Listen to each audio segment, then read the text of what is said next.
And so as we've worked our way through this series and over the next weeks as we continue to walk through this series, there's something that's important for us, for me as I'm working my way through and preparing the team as we walk our way through all of this, is that we're so careful to never put promises in Jesus' mouth that he did not speak, right? To make sure we aren't saying more than what Jesus would have to say, that we're making the promises that Jesus made, but we're not putting words in his mouth, not promising more than he promised. This morning, as we talk about this particular promise, I think the greater danger would be that we would actually promise less than what Jesus promised. Because Jesus promised freedom. And that's a big promise. Jesus promised freedom. The problem is, as human beings living in the world that we live in, the problem is we take that big promise and we hear this promise and we want that promise kept, but we want to define the terms with which it's kept. Does that make sense? And when we do that, that actually makes the promise not as big as it should be. It actually cuts the promise down. It makes it smaller than what Jesus intended when he spoke it the first time. Because we've bought into a definition of freedom that means saying yes to whatever it is we feel like saying yes to in the moment. We have a definition of freedom that says if there is an impulse or an idea or a thought that I would like to do, then I have the freedom to say yes and to participate and take hold of, and there's nothing that stands in my way. I do what I want to do. I can say yes to whatever I want to say yes to. So that's a definition. It's a definition issue, but it's actually not just a definition issue, it's also an expression issue. Because our freedom is expressed in two words, yes and no. And how we use those two words changes everything about how we experience freedom in our lives. Here's what this means. It's what I'm learning is that our best version of freedom isn't just found in our yes. It's also found in our no.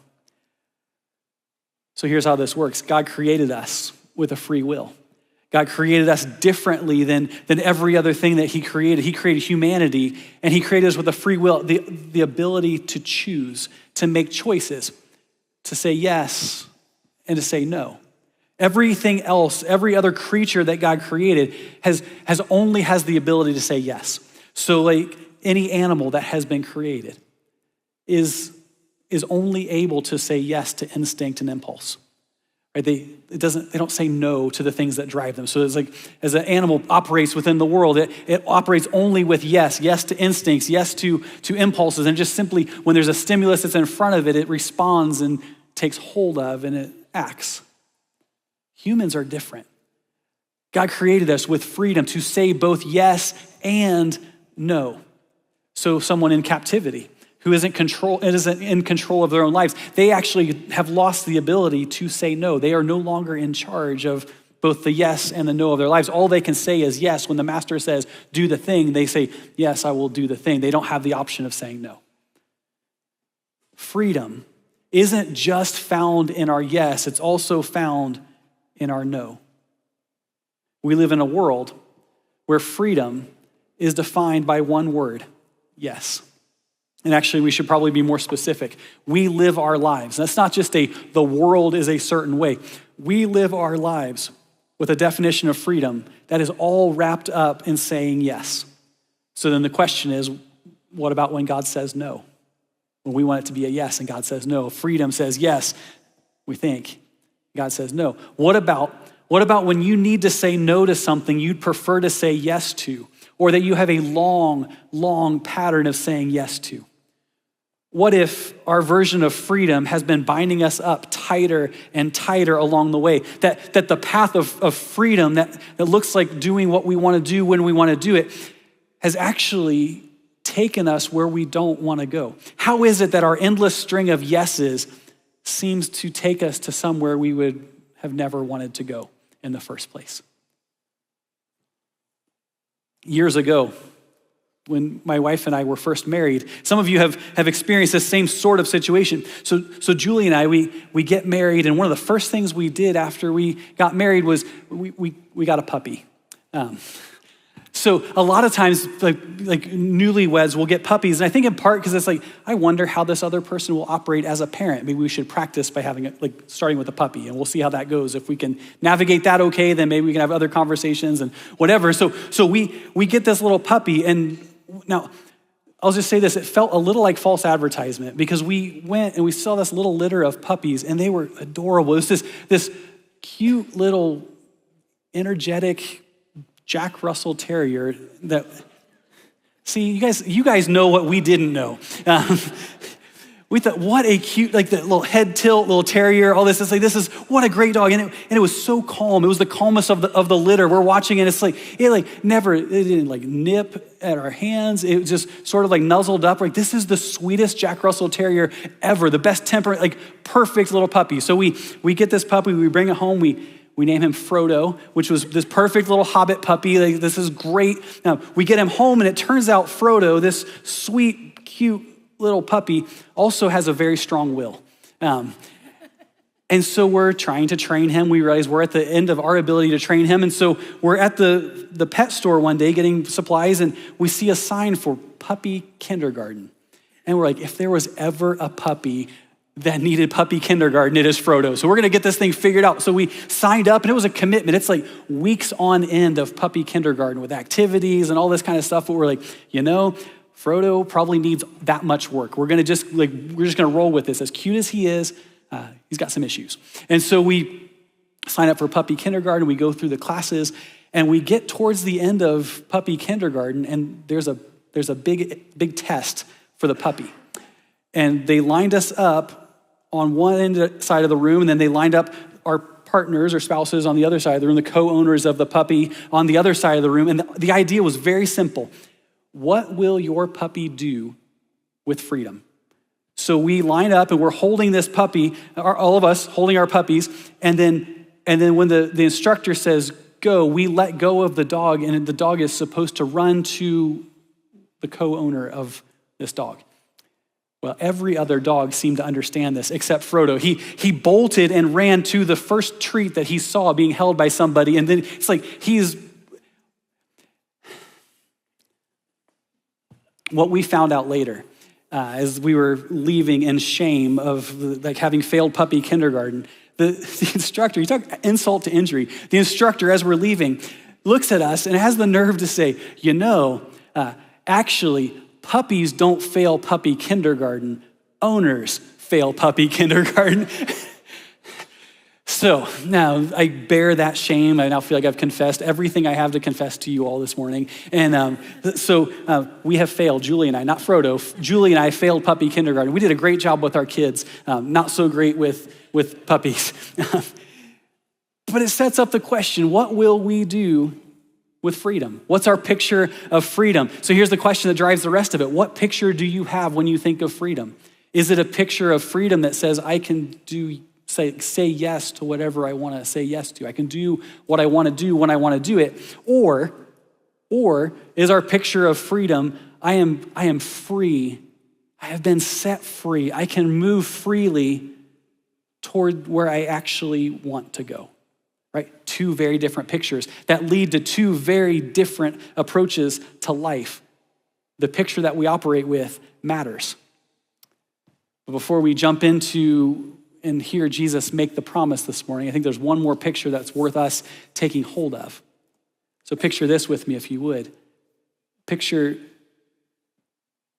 Jesus fighting for us.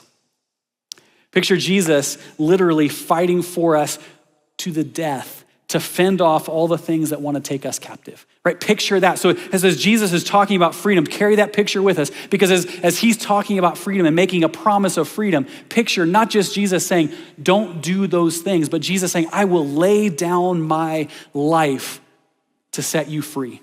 I will fight to the point of death for your freedom. Picture that as we hear the instructions that Jesus gives, the promises that Jesus makes along the way. Because here's the thing, we hear so many offers of freedom in this world. But there is not one other offer of freedom that you will ever be given that the one making the offer will have paid the price that Jesus was willing to pay for your freedom. There's no other offer of freedom like this. Jesus promised freedom. He laid down his life to keep his promise. So in John 8, there's a conversation. It's a Jesus conversation. And he's having a conversation. But as we listen to this conversation, what I want you to listen for is it's these two competing definitions of freedom. And Jesus is having this conversation. He's helping people see the way forward, helping them understand the invitation that's being given to them. So in John chapter 8, starting in verse 31, it says this: "So Jesus said to the Jews who had believed him, 'If you abide in my word, you are truly my disciples, and you will know the truth, and the truth will set you free.'" That's the promise. And it is beautiful. It's a beautiful promise, but it's also a conditional promise. Jesus says, if you, right? If you abide in my word, then some things will happen. If you do your part, if you take me up on this invitation to life in me, then two things. One, you will know the truth. And two, you will have true freedom. To know the truth, this is not just intellectual. This is lived. This is to know the truth. It's lived out. It's lived in relationship with Jesus, in the freedom that life in him offers us. It's only available through Jesus. So Jesus is giving them a picture as he's setting up this conversation. He's giving them a picture of a rooted life, a life that's yes to life in Jesus and then no to anything and everything that would pull us away from him. And so listen as they respond, Jesus having spoken this beautiful promise. But as they respond, what we'll hear is that it seems like they skipped right over everything that Jesus had to say except the freedom part. And then there's an issue that they have with what he has to say. They answered him, verse 33, "We are the offspring of Abraham and have never been enslaved to anyone. How is it that you say you will become free?" It's a definition issue. It's actually, there's a lot of issues, but one, you could just start by summarizing their response with three statements. One is, we're insiders. We know what's going on. We're insiders, therefore we know the truth, and we are free to say yes to what we want to do. So as this conversation is playing out, these issues are at play. The response actually exposes some significant problems. It doesn't create problems for them, it exposes them, because it exposes a definition problem. They have a picture of freedom issue at work in their lives. They have an identity problem. They see Abraham as the answer for everything. They see that their connection with Abraham covers all sorts of problems. Therefore, when Jesus is standing in front of them and giving them an offer of freedom, they say, we already have Abraham, and what need do we have for Jesus? And it's a memory problem for them to make a statement that says we have never been captives. We'll get to that in a moment. But here they are. Here they are talking to Jesus. And while they're talking with Jesus, they're pointing to who they are. And they're pointing to the freedom that they have when redemption, when true freedom is standing right in front of them. And it would be so easy to criticize them, right? We could look and we read this passage and we're like, do you not realize Jesus himself was standing in front of you offering freedom? He's making you the offer of a lifetime and you're not taking him up on it. We could be so critical of those who are hearing Jesus speak these words the first time. Except that we do a version of this ourselves all the time. We have self-confidence. And we have things we want to see happen. And we have versions of and definitions of freedom at play in our lives. And so we cling to our definition of freedom when the real deal is standing right in front of us. Even when we know our definition isn't working. Even when we know our definition and our practice of that definition, the way that it's applied to our lives continues to bind us up tighter and tighter and tighter. So while we may not be pointing to Abraham, we are making choices and we are probably choosing something over the freedom that Jesus offers. So with all of that and with that response and the loadedness of that response, Jesus in so many words is like he's saying to them, well, let's unpack that statement. There's a lot going on there. So Jesus answered them, verse 34, truly, truly I say to you, everyone who practices sin is a slave to sin. The slave does not remain in the house forever. The son remains forever. So if the Son sets you free, you will be free indeed. Jesus says you are being offered something of great value. You're being offered the freedom to remain in the house forever. So don't use that freedom to choose slavery instead. So here's where we might actually join those who were in conversation with Jesus 2,000 years ago. We might join with them and have this response to what Jesus has to say. Like, no way. Like, Jesus, I would never make that choice. Not so fast. When you practice sin, you are a slave to sin. No exceptions. Jesus says everyone who practices sin is a slave to sin.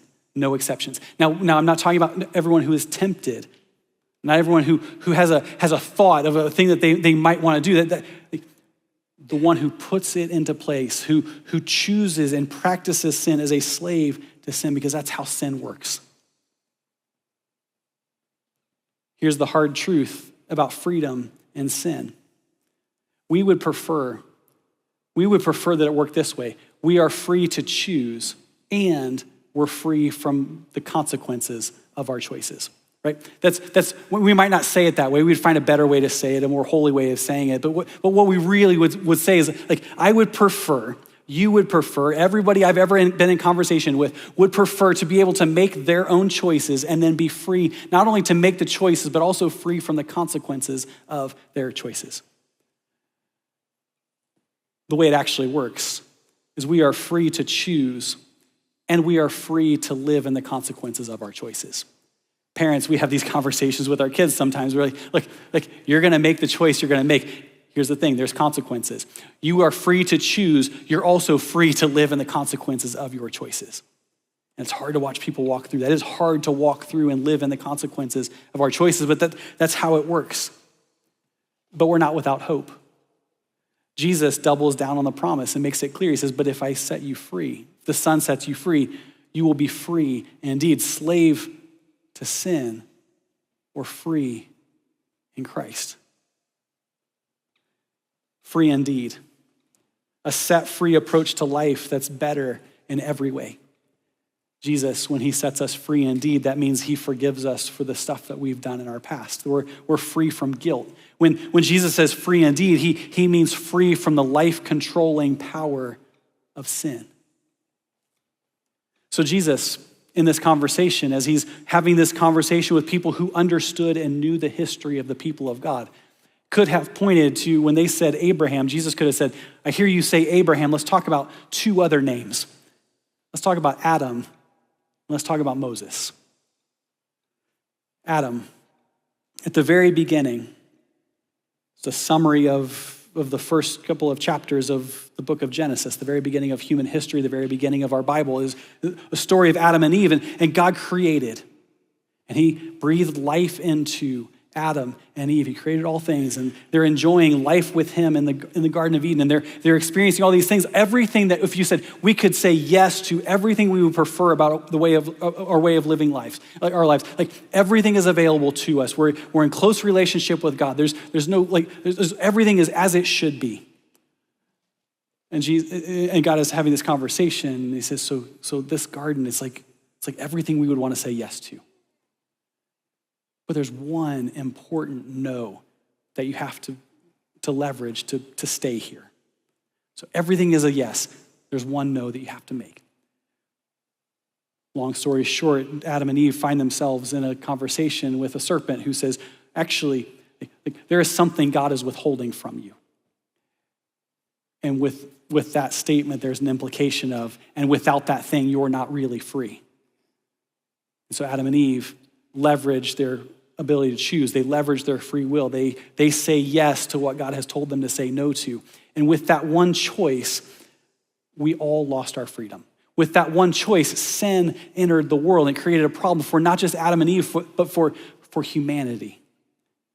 Who practices sin, be a slave to sin. Free to choose, free to live in the consequences of that choice. That's Adam. Moses. For people who have celebrated God setting them as a people free from captivity in Egypt. When that is a defining story of the people of God, that they were in captivity in Egypt. It's their Exodus story. For them to look at Jesus and say, we have never been captive by anyone. How many times have you celebrated the Exodus story? How many times have you celebrated and remembered God setting you free as a people, sending Moses to lead you out of captivity in Egypt and through the wilderness all the way to the promised land? Like, it's your Exodus story. It's a story that's at the core of your history as a people.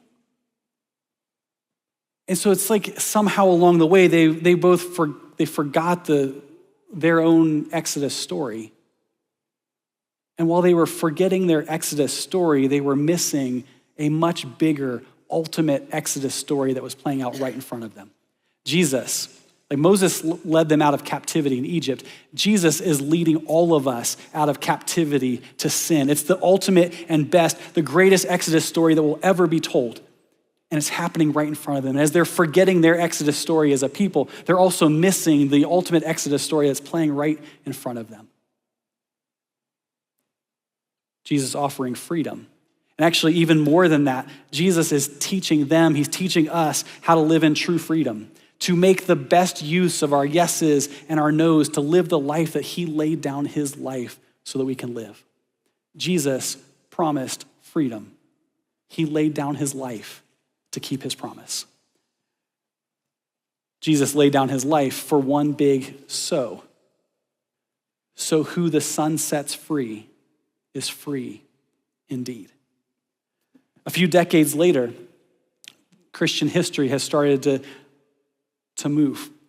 And there's churches being formed. And there's new cities being reached with the gospel of Jesus Christ. And so the Apostle Paul, who was a missionary and a leader in the church, would write letters to the various churches. And in one letter where he's in conversation with the Christians in Rome, trying to help them sort out what it would look like for them to live faithful lives in the city that they're living in. In this vulnerable moment in this conversation, it starts with another so.